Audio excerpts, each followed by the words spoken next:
আসসালামু আলাইকুম ওয়া রাহমাতুল্লাহি ওয়া বারাকাতুহু। ইন্নাল হামদালিল্লাহি ওয়াহদাহু ওয়াসসালাতু ওয়াসসালামু আলা মান লা নাবিয়্যা বা'দা, আম্মা বা'দ। সবাই তো উপস্থিতি তাকবীর কি দিচ্ছেন, যেটা মুতলাক সাধারণ তাকবীর, যা শুরু হয়েছে জিলহজের 1 তারিখ থেকে চলবে 13 তারিখ আসর পর্যন্ত।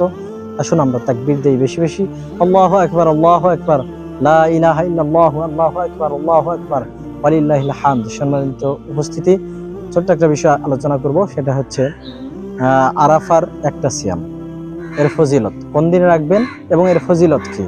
এবছর আগামী শনিবার, অর্থাৎ আগামীকাল শুক্রবার, তারপরের দিনে শনিবার, ওই দিন আরাফার ময়দানে হাজিরা অবস্থান করবে। সৌদি আরবে 9 জিলহজ আর আমাদের দেশে 8 জিলহজ।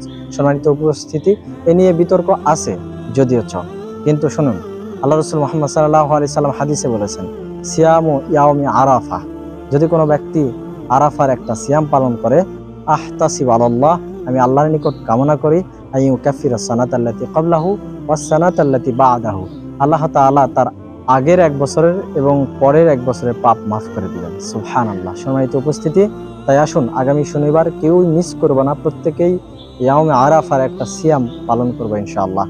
আল্লাহ তাআলা আমাদের এই সিয়াম, এই সালাহ, এই কুরবানি সবকিছু কবুল করে নিক।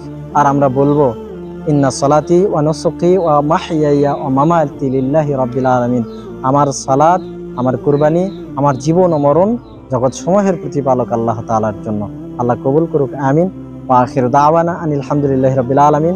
আসসালামু আলাইকুম ওয়া রাহমাতুল্লাহি ওয়া বারাকাতুহু।